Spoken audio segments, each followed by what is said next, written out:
ओम शांति। अभी अभी हम परमात्मा के महावाक्य सुनेंगे। इससे पहले अपने मन को स्टॉप करें। देखें मन कहाँ कहाँ भाग रहा है, उसको वापस बुलाएं। सारा ध्यान मस्तक के बीच लगाएं। मैं एक अति सूक्ष्म सितारा हूँ। 1 मिनट साइलेंस।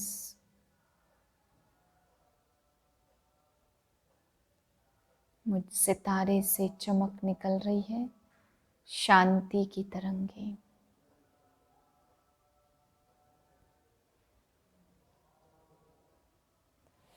बारह 2/2021 के महावाक्य हैं। आज बाबा हम बच्चों को विशेष बात समझा रहे हैं कि बच्चे साक्षात्कार या ध्यान दीदार से ये नहीं समझना कि हमें ये दिखाई दिया, ये दिखाई दिया। बाबा कहते हैं कि बिना ज्ञान के यह सब बातें भी तुम बच्चों के लिए विघ्न बन जाती हैं। क्योंकि मान लो हमें कोई देवी देवता का साक्षात्कार हुआ, दिखाई दिए, परंतु जब हम वैसे बने ही नहीं हैं तो बाबा कहते हैं केवल अभिमान आ जाएगा, हमें वो दिखाई दिए, परंतु खुशी नहीं होगी अंदर से। जैसे लड्डू आपको दिखा दिया जाए और खाने को दिया जाए, दोनों में बहुत अंतर है। ऐसे ही बाबा कहते हैं वो चीज़ बनने से एक खाने की खुशी आती है, और वो चीज़ बने नहीं है और साक्षात्कार है तो वो भी अभिमान आ जाता है, विघ्न बन जाता है। फिर बाबा ने आज समझाया कि शुरू में बाप दादा के पास कितने सारे बच्चे आए, कुटुंब के कुटुंब आए, परंतु बाबा कहते हैं हाय रे माया, वाह रे ड्रामा, कि कुटुंब के कुटुंब आश्चर्यवत सुनंती कतंती भागंती हो जाते। बाबा कहते हैं हो मम माया, तुम कितनी चालाक हो, ये कितनी बड़ी कैसी कैसी आत्माओं को भी बाप से छुड़ा देती हो। फिर बाबा आज समझा रहे हैं कि बाप को कई बच्चे डाइवोर्स देते हैं। दुनिया में पति पत्नी को डाइवोर्स दे देते, लेकिन बाबा ने कहा यहाँ पे तो समझते डाइवोर्स दे दिया, लेकिन बाप को तो कोई भी डाइवोर्स दे नहीं सकते, छोड़ नहीं सकता, क्योंकि सारी दुनिया बाप की ही है। फिर बाबा समझा रहे अगर तुम अच्छा पुरुषार्थ करेंगे तो प्रजा में भी ऊंचा पद पाएंगे। अगर पुरुषार्थ बिल्कुल ही ढीला है तो बाबा कहते प्रजा में भी बहुत नीचा पद पाएंगे। मीठे बच्चे, तुम्हें कमाई का बहुत शौक होना चाहिए, इस पढ़ाई में ही कमाई है। प्रश्न है ज्ञान के बिगर कौन सी खुशी की बात भी विघ्न रूप बन जाती है? उत्तर है साक्षात्कार होना खुशी की बात है, लेकिन अगर यथार्थ रूप से ज्ञान नहीं है तो और ही मूझ जाते। समझो किसी को बाप का साक्षात्कार हुआ, बिंदु देखा, तो क्या समझेंगे और ही मूझेंगे। इसलिए ज्ञान के बिगर साक्षात्कार से कोई भी फायदा नहीं, इसमें और ही माया के विघ्न पड़ने लगते हैं। कईयों को साक्षात्कार का उल्टा नशा भी चढ़ जाता है। गीत है तकदीर जगा कर आई हूँ। ओम शांति। मीठे मीठे रूहानी बच्चों ने गीत सुना, नयों ने भी गीत सुना, पुरानों ने भी सुना, कुमारों ने भी सुना कि यह पाठशाला है। पाठशाला में कोई न कोई तकदीर बनाई जाती है। वहाँ तो अनेक प्रकार की तकदीर है, कोई सर्जन की, कोई बैरिस्टर बनने की। तकदीर को एम ऑब्जेक्ट कहा जाता। तकदीर बनाने बिगर पाठशाला में क्या पढ़ेंगे?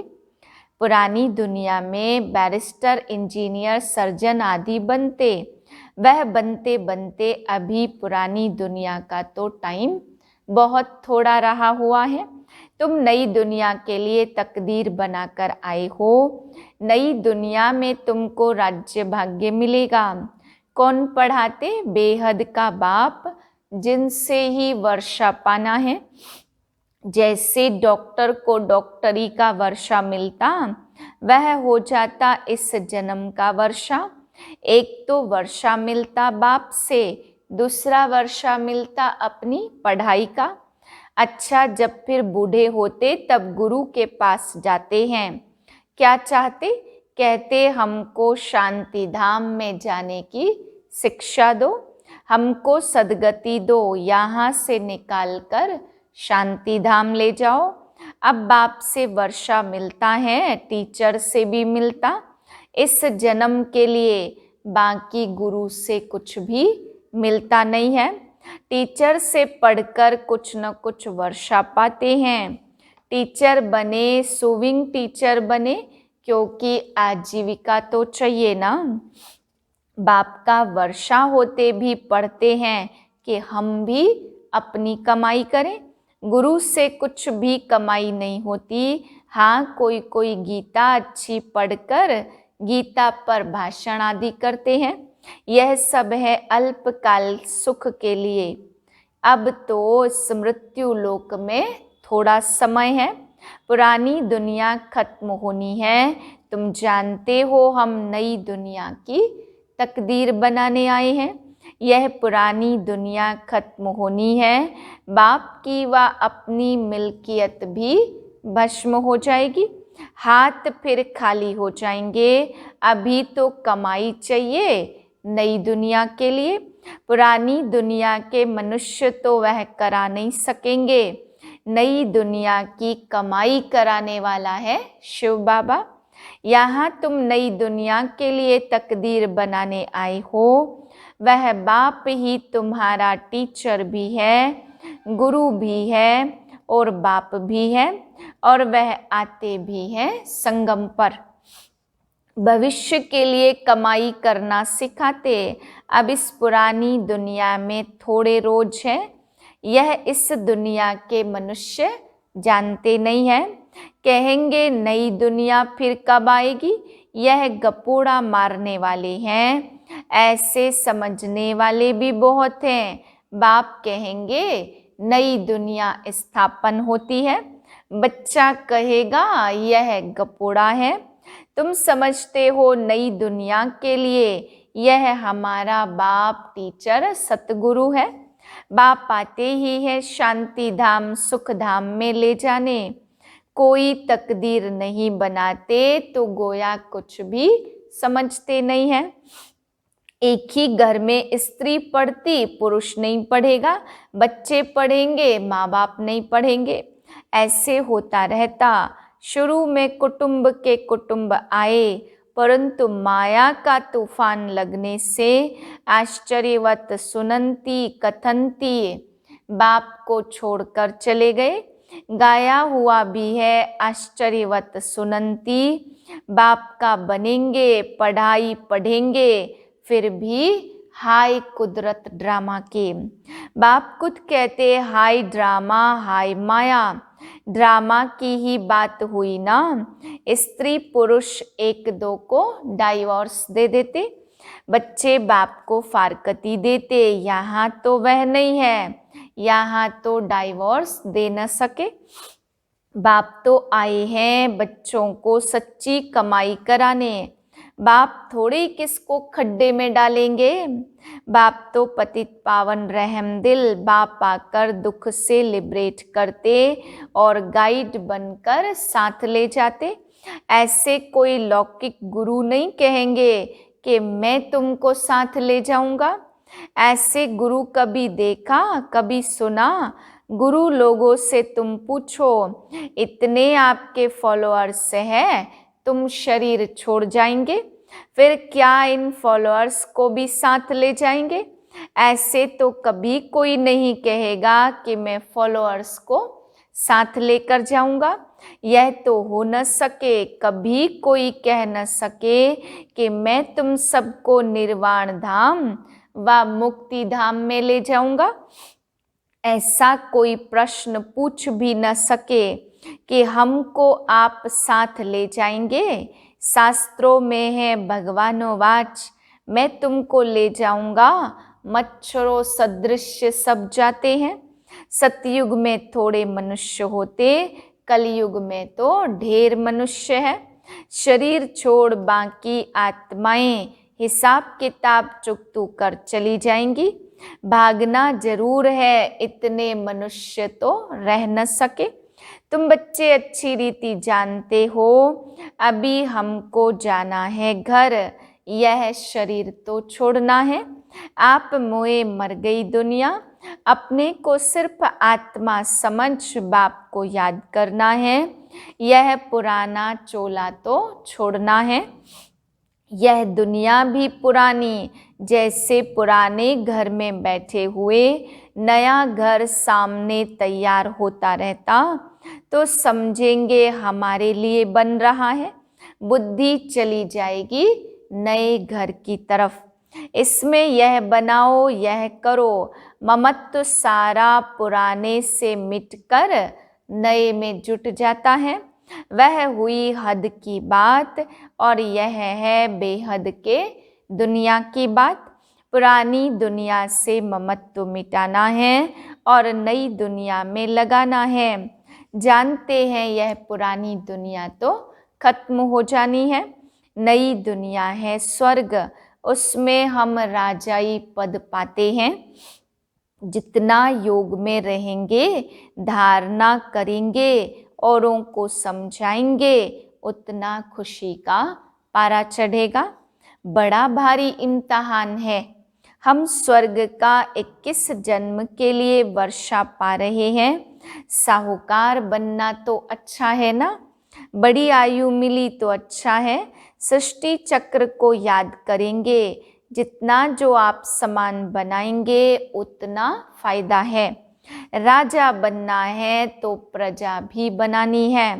प्रदर्शनी में इतने ढेर आते, वह सारी प्रजा बनती जाएगी, क्योंकि इस अविनाशी ज्ञान का विनाश तो होता नहीं है।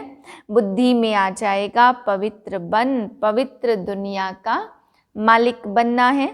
पुरुषार्थ जास्ती करेंगे तो प्रजा में ऊंच पद पाएंगे, नहीं तो कम दर्जे वाली प्रजा बनेंगे। नंबरवार तो होते हैं ना। राम राज्य की स्थापना हो रही है, रावण राज्य का विनाश हो जाएगा।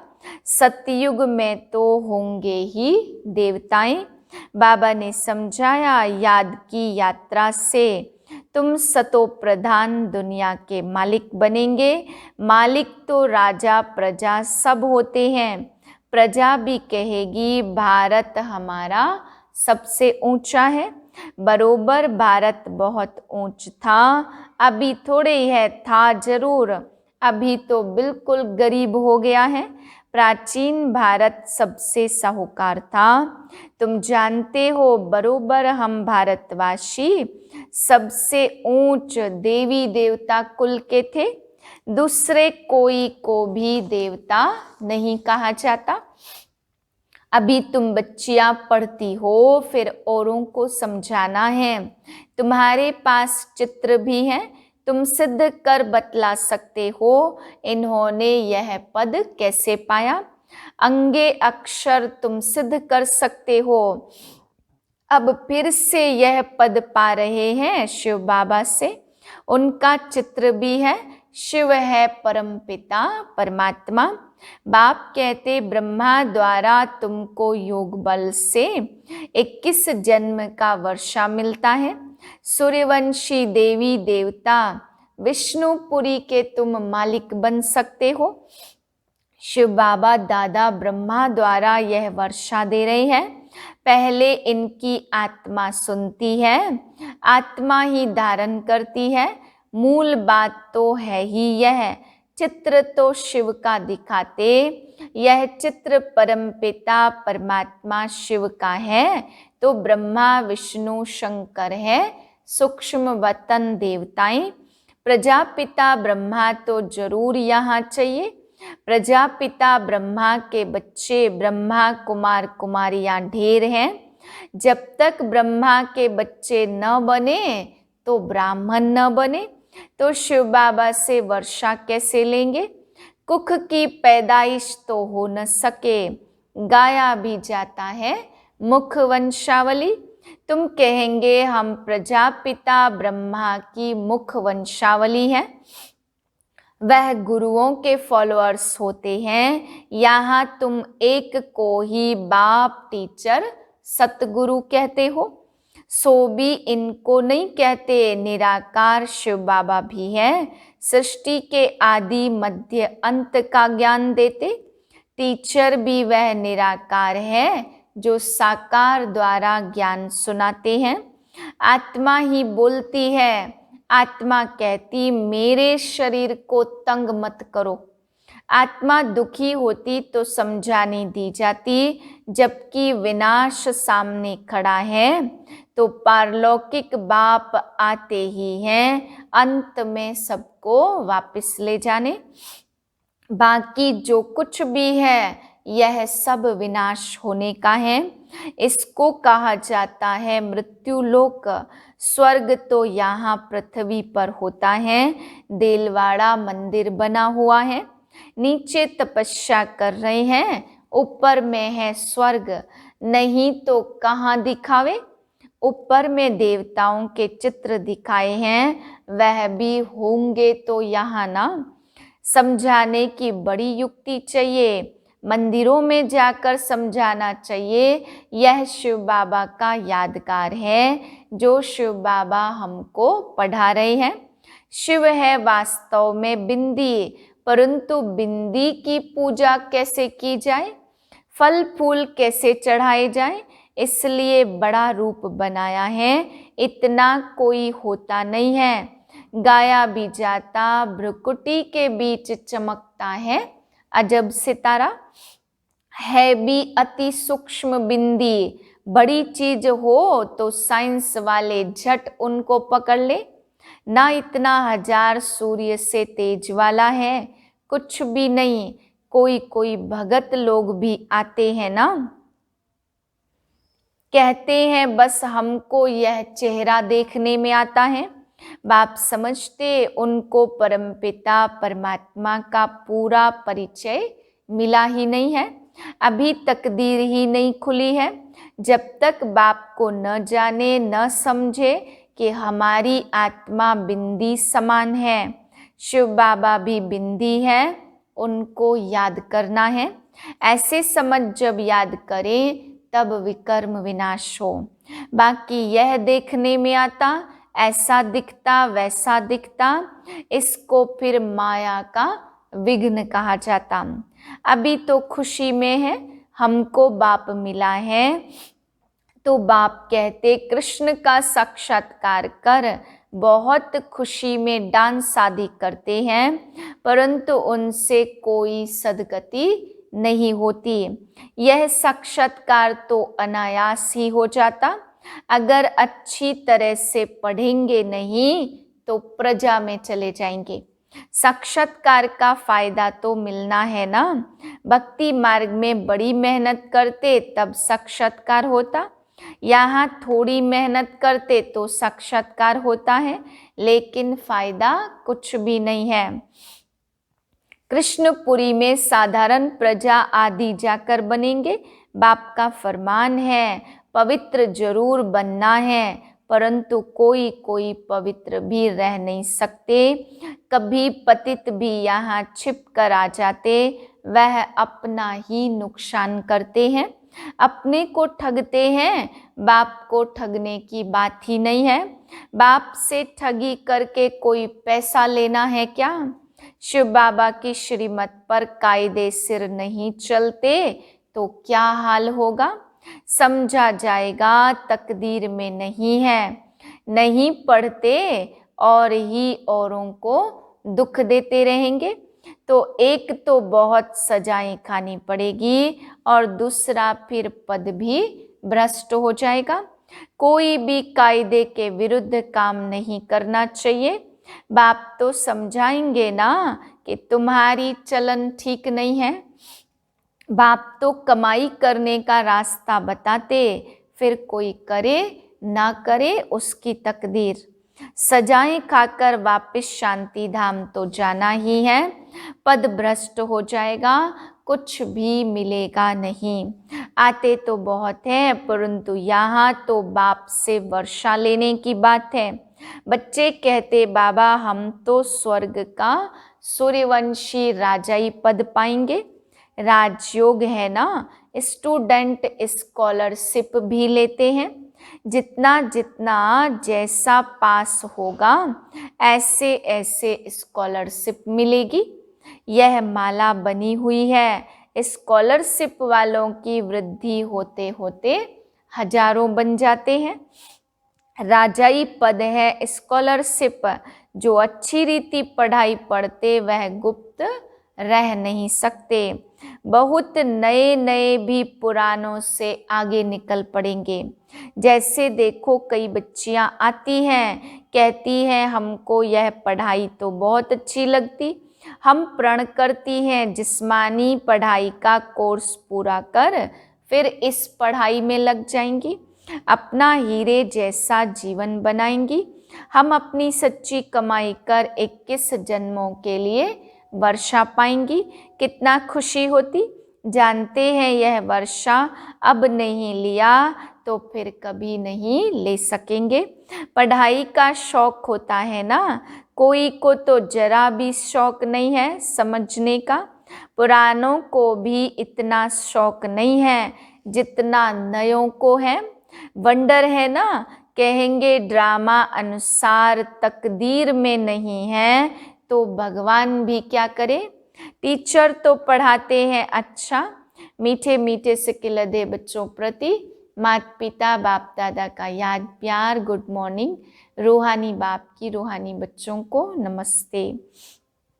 हम रूहानी बच्चों की रूहानी बाप को नमस्ते। धारणा के लिए है पहली पॉइंट, अपनी कमियों को छिपाना भी स्वयं को ठगना है, इसलिए कभी भी अपने से ठगी नहीं करनी है। दूसरी पॉइंट है, अपनी ऊंच तकदीर बनाने के लिए कोई भी काम कायदे के विरुद्ध नहीं करना है। पढ़ाई का शौक रखना है, आप समान बनाने की सेवा करनी है। वरदान, हर कदम फरमान पर चलकर माया को कुर्बान कराने वाले सहज योगी भव। जो बच्चे हर कदम फरमान पर चलते हैं उनके आगे सारी विश्व कुर्बान जाती है। साथ साथ माया भी अपने वंश सहित कुर्बान हो जाती। पहले आप बाप पर कुर्बान जाओ तो माया आप पर कुर्बान जाएगी, और अपने श्रेष्ठ स्वमान में रहते हुए हर फरमान पर चलते रहो तो जन्म जन्मांतर की मुश्किल से छूट जाएंगे। अभी सहज योगी और भविष्य में सहज जीवन होगी, तो ऐसी सहज जीवन बनाओ। स्लोगन है, स्वयं के परिवर्तन से अन्य आत्माओं का परिवर्तन करना ही जीवदान देना है। ओम शांति।